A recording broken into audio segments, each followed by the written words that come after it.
Hey, I'm Brother Steve. It's time for another great Brother Steve Skype review. That's right. We got the phrase Skype review. It's an interview by Skype where we reach people across America and around the world. Today, our very special guest is Bishop Michael Bates out of St. Louis, Missouri. Yes, we're going to talk about a lot of hot, juicy stuff today on our program that's going to help you, encourage you, and motivate you. Now, you watch this video because you're saying right now, scandals in the church. We're going to talk about what happened, who got caught, what was done, the whole night. We're going to break all that stuff down in 18 seconds. All right? Right here on Brother Steve's Skype interview. It's all that and then some. Going to our program right now. Bishop Michael Bates, how you doing? Brother Steve, how are you doing? Everything's good. Everything's good right here in sunny Southern California. Tell us, what is the Michael Bates Network? The Michael Bates Network, Brother Steve, is we have maybe about 50 major shows, from hip hop to entertainment to gospel, entrepreneurship. We have one big segment for the African American community in the church called Black Wall Street. It teaches and empowers the church on how to get to the next level. Sure, I don't have to tell you this. I'm preaching to the choir every Monday. Every Monday we put, as African American churches, we put 65. There's 65 million black churches in America. Every Monday, those 65 million churches put money in somebody else's bank. So the network is designed to take the church to the next level. Without this kind of knowledge, we're actually robbing ourselves. So wait a minute, you said there's 65 million black churches in America? In America. So out of 65 million black churches, about approximately how much money do you think they're dumping on the weekends or maybe on Monday morning? We go small, Brother Steve, and say every Monday the church deposits a little over $100 million in somebody else's bank. Wow. With other products and services and things of that nature. Yes, sir. If we were a nation, we would be the 8th largest nation in the world as far as churches spending as consumers. Wow. So the African American church has a strong consumer dollar. They got something to say, basically. They have something to say. A force to be reckoned with. A force to be reckoned with. Wow. I mean, it's amazing. We were talking earlier today, you talk about the other products that you have, the teas and things like that, and we're going to get into that later on. That's incredible. So where can we tune in to the Michael Bates Network? And maybe somebody else who has a program out there, can they submit a program to be on the network? We've got some of the greatest hosts currently, and we're always looking for new guests to highlight their products and their shows. We've got everything on the network, from healthy hot sauce, you name it, we've got it. We get ideas from all around the world.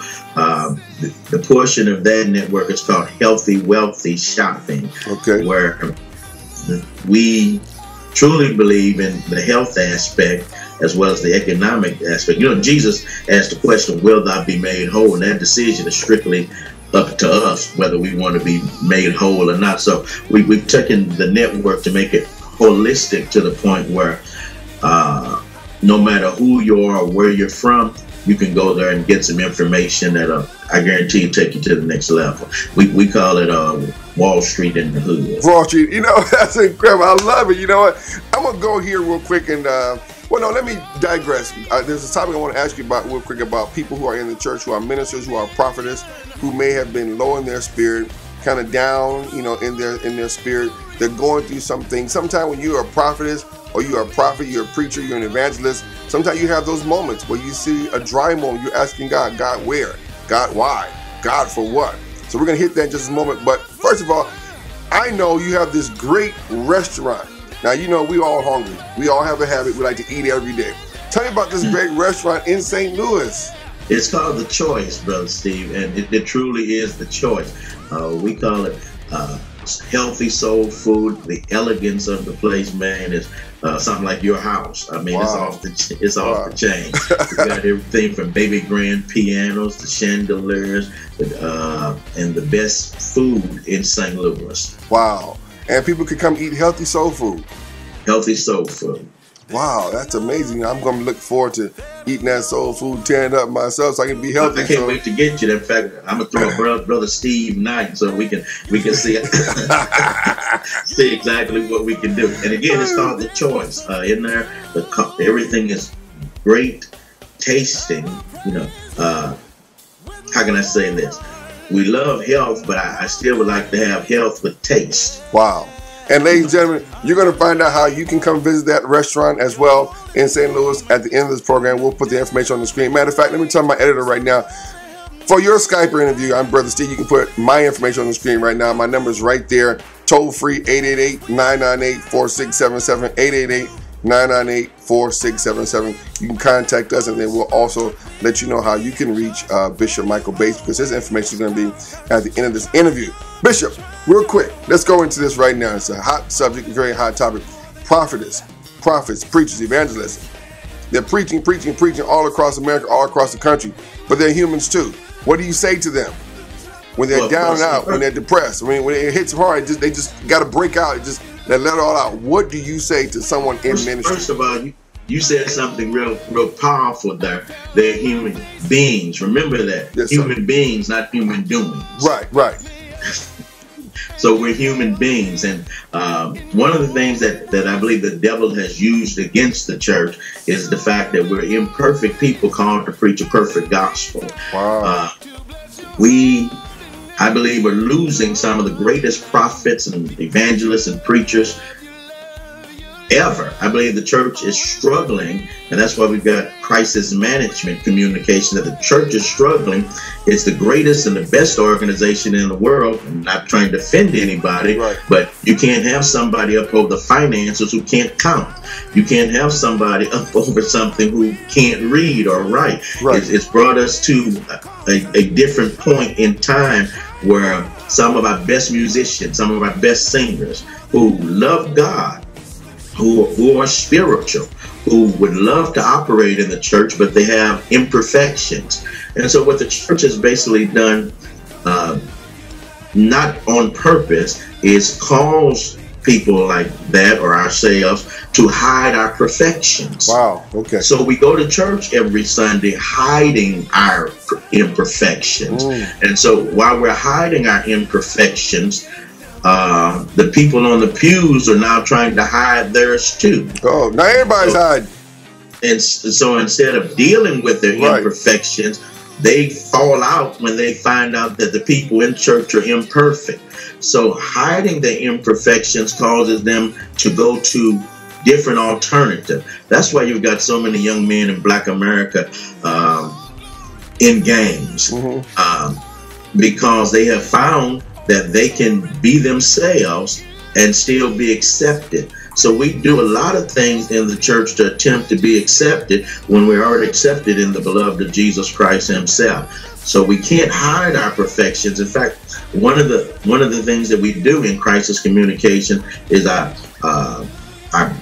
teaching two young men on it's time to go from being boys in the hood to we are the world. Right. I tell folk everywhere that the camouflage prophet by the name of Michael Jackson was on to something. Right. When I grew up in an era where the Temptations and the Drifters and the Coasters and all of that were doodle whopping on the corner. Right. Well, the things like you and I sitting here on Skype and on the network has taken this to being we are the world now. So we're global, and we can let young folk and anybody in the church know that even if you have 90 members, you can be global. The way God has set this thing up is that you can be in any church operating at mega capacity if you have the right resources. Wow. The thing that I want us to know is that you hit on the point is that Jesus was right when he said, "Come unto me all as you are." Yes. Not do like my wife does. She wants to clean up the house before the maid gets there. Right. Okay, well, baby, if that be the case, we don't need the maid. If you're going to clean it up before she gets there. Right. So we got to understand real quick about we are human beings, and God's calling us to do some greater things if we will understand that it's more about him, less about us, and then we'll start to draw in a different kind of mindset, because we need great minds back in the church. But if we fight one another and eat up one another, if I'm somebody who's trying to get in, I'm not coming in. Because if you do that to the bishop, I know darn well what you're doing. You find out I'm tripping. Right. Well, now let's go there. The whole topic of this whole interview, he talks about scandals in the church, crisis management. Your company also does crisis management in churches. You're able to go into a church, assess the situation, and help them get back on their feet. Now, people say, well, what makes you qualified? Well, I do know that you did this for corporate America, and I think it's a wonderful gift to be able to have someone who's done this in corporate America to be able to bring it to the church, to help the church body build and grow. But also, you work for a great client of mine, which is Dr. Billy Graham organization. That's why you did this for his organization for many years. Now, that's great credibility right there. What is crisis management? How do we handle, here's what everybody logged on for to find out, so let's go right there. We got about 5 minutes left. How do we handle crisis in the churches and scandals? Let me just point this out real quick, and I need your help and some of your listeners' help, and I can answer this real quick with one great analogy. You have a home? Yes, sir. Yeah, I got a home. Office? Right here. Yeah, office. Church, business, etc. Do any of those have a toilet? Yes, they do. Do you know why they put toilets in them? Yes, I do. Because there's going to be some mess.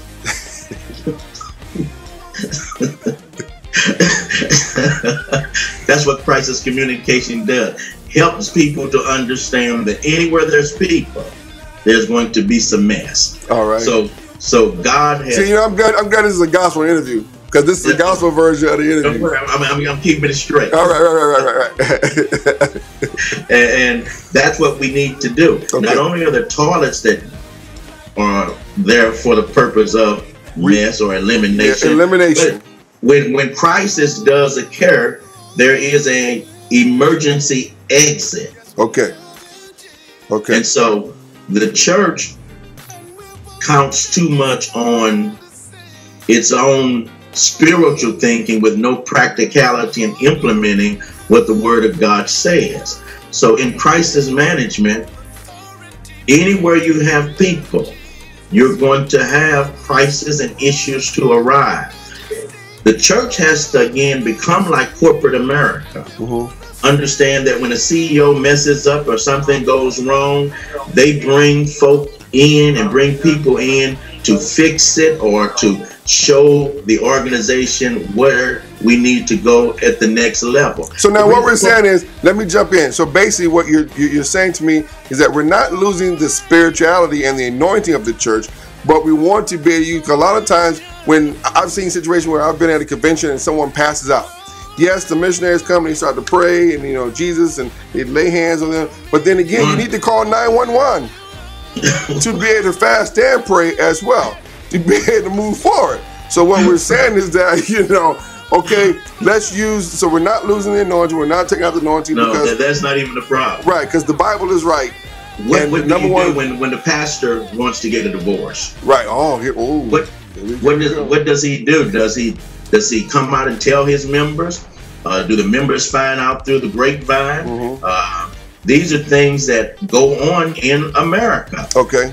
What happens when a young girl who sings in a choir gets blown up before she gets grown up? These are things that happen in the church, right, where they need to be able to implement how to handle this crisis before it becomes a scandal. Give me, in 30 seconds, I'm going to see if you can try to do this in 30 seconds. Give me an example of a scandal that can be taken care of with an easy, simple fix. Give me an example right now. The one that I just gave. I want to stick with the pastor because he's the leader. He's the chief executive officer of the church. Okay. And so he needs to be the one, or his board, or anybody needs to be able to call an organization like myself to come in so we can quickly talk about what the problem is. If the problem is divorce, if it has been adultery, or whatever it is. These are not things that are not common to man, and they're not uncommon to God. The problem is that hiding the situation only accelerates it to become a scandal. So we come in and tell the pastor or the church exactly what it needs to do, because the people are the stockholders of that company. And if the stockholders of that company are unsure about the leadership or the direction of the leaders or the body, then not only do the finances start to dry up, but the people's spirit begins to drop, and that makes the pocketbook of the church or this corporation, if I can say it for a better word, begin to lose its credibility. So basically, it's easier if a pastor has a situation that he's been dealing with. It's probably better to come before the sanctuary, maybe at a public setting, and say, hey, I've made a mistake, I've had an issue, this is how I've handled it, I'm getting support, I'm doing this, I'm doing that, rather than allowing the situation to escalate higher, and let it go on for months and months, and the people find out about it. Now they're more upset because the pastor tried to cover it up. So I think it's probably better to call in an expert. Okay.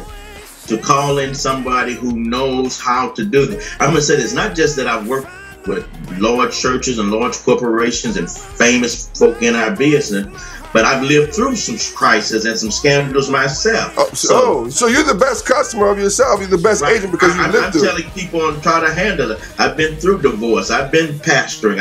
I've been through some scandals and some lies and some truth trimmed with a little lie. Right. But guess what? You can always outlive a lie. Yes, sir. You can always outlive a lie. I know a situation. Well, no, let me not say that because I was ready to put some stuff out right now. If y'all want to know what I was ready to put out, you email me and I'll tell you later about what it is. No, I can put that. The church, hey, brother Steve, yes. The church needs, and we're not gonna act like they don't watch. Right. The church needs an Olivia Pope to come in and fix some stuff. And fix some stuff. You know what, Bishop? We got to go. I can sit and talk to you for another hour because we've been talking a whole half hour before we did this live interview. Where can people reach you? Where can people reach the Michael Bates Network? Where can people log on? How can they call you? You can go to michaelbatesnetwork.com, michaelbatesnetwork.com, and you can go to michaelbatesministries.com.